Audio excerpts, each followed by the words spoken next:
आउज़ुबिल्लाहिमिनश्शैतानिर्रजीम बिस्मिल्लाहिर्रहमानिर्रहीम। वेखण ते सुनन वालों, साडे चैनल का नाम है वकास.info। साडी अज दी वीडियो का जिहड़ा मौजू है वह है बकरी दी डिलीवरी करावन दा मुकम्मल तरीका। सब तो पहले गल करदे हां फर्स्ट टाइमर बकरी दी। एक फर्स्ट टाइमर बकरी है, वो थोड़ा डिलीवर करने लिए उन्होंने थोड़ी मुश्किल पेश आती है। तो उसकी कुछ चंद एहतियाती तदबीर हैं जी कर लीती वजन तो उसकी तकरीबन डिलीवरी आसानी नाल हो सकती है। सब तो पहले जिस टाइम थोड़ी बकरी नू बच्चा डिलीवर करने चों 1 महीना रह वैंदा होवे, उस टाइम तुसी बकरी नू घ्यो या ऑयल देना शुरू कर दिता करो। कम अज़ कम 2 चमचा जी चावल खाने वाली नहीं होंदियां चमचा, छोटियां चमचा, वो 2 चमचा हर रोज़ वास्ते किसी वंडे दे विच या आटे दे विच किसी चीज़ दे विच भी तुसी ओनू दे दित्ती करनी है।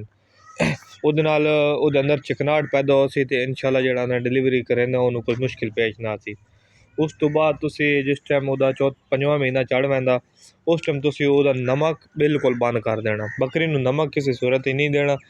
ते मिठा सोडा, नमक ते मिठा सोडा तुसी उन्हें बिल्कुल देना बंद कर देना। तो नमक ते मिठे सोडे की वजह तो उहदे हवाने दे उत्ते सोजिश बनती है। इस वजह तो इंशाल्लाह सोजिश खत्म हो वैसी।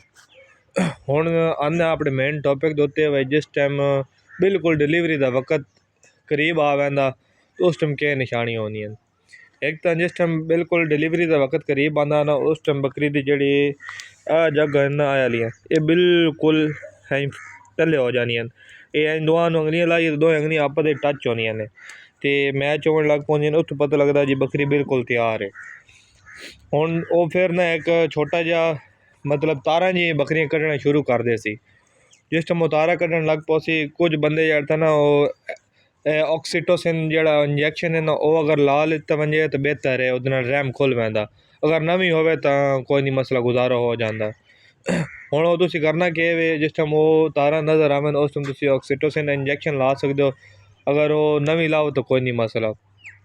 हुण फर्स्ट टाइमर बकरी है तो वो अगर जोर लगा रही है, खुदा न खास्ता बच्चा मुश्किल हो रही है, उन्होंने बच्चा डिलीवर करना, बच्चा बाहर नहीं आ रहा, तो तुसी कभी भी किसी सूरत ची बच्चे दे रहम दे विच या बच्चे दाने दे विच सार दे अंदर हाथ नहीं डालना। तुसी अगर हाथ डाल सो तो बहुत ज़बरदस्त किस्म का इन्फेक्शन हो सी, जिहदे नाल बकरी ने भी खतरा हो वैसी ते बच्चे ने भी खतरा हो वैसी।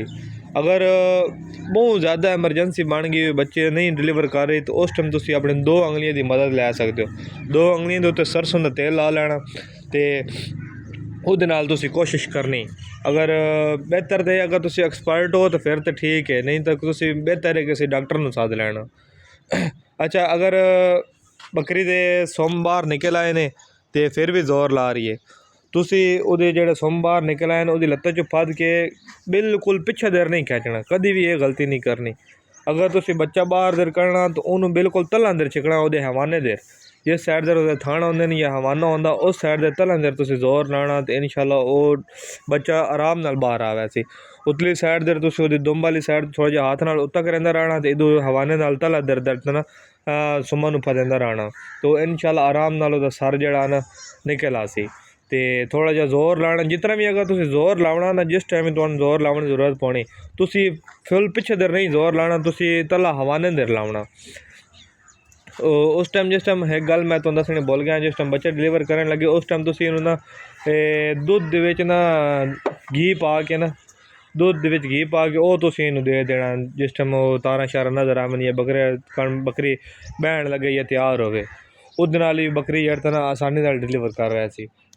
अगर जिस टाइम बच्चा उसने डिलीवर कर लिया तो तुसी उहदी डिलीवरी करा ली है, उस तो बाद फौरन तुसी जड़ा ना दाने ले लैने गंदम लैके तो उहदे तो तुसी घ्यो ला लेना। कम अज़ कम तकरीबन पाइये तो उत्ते ही गंदम हो वजे कोई नहीं मसला, उहदे तो तुसी घी ला लेना तो वह बकरी ने खिला देनी। वो खिला के तो उस तो बाद तुसी नीम गर्म पानी लै लेना, जिमें बहुत ना ज़्यादा गर्म होवे ना ठंडा होवे, उहदे तुसी अच्छा खासा नमक पा लेना तो नमक पा के वो बकरी ने पिवा देना। अगर वो आपे पी वजे बेहतर तो वो आपे पी वैंदी, क्योंकि बकरी तो ढेर सारा पानी ज़ाया हो वैंदा। वो आपे पी वजे तो ज़बरदस्त, न पीवे तो 1-2 बोतलां तुसी जो उन्होंने ज़बरदस्ती पिला देनियां। उसका फायदा ये हो सी भाई बकरी जो ना फौरन जेर फेंक दे सी बहुत जल्द। ਤੇ असल बकरी सोंदी भी उस टाइम है जिस टाइम तक बकरी जेर सट देवे। जेर जिस टाइम तक अंदर आंदी उस टाइम तक टेंशन बनी ही रही ते बच्चे जो ना बकरी दी जान डिलीवरी अधूरी है। तो उस तो बाद तुसी क्या करना दाने जेर सट देनी। उस तो बाद तुसी एहतियातन बकरी जो ना जेह्ड़े आम रूटीन कवे शवे जिन्हें तुसी कवा बढ़ा के दे देना भाई 2 पैनाडॉल दी गोलियां पा देनियां।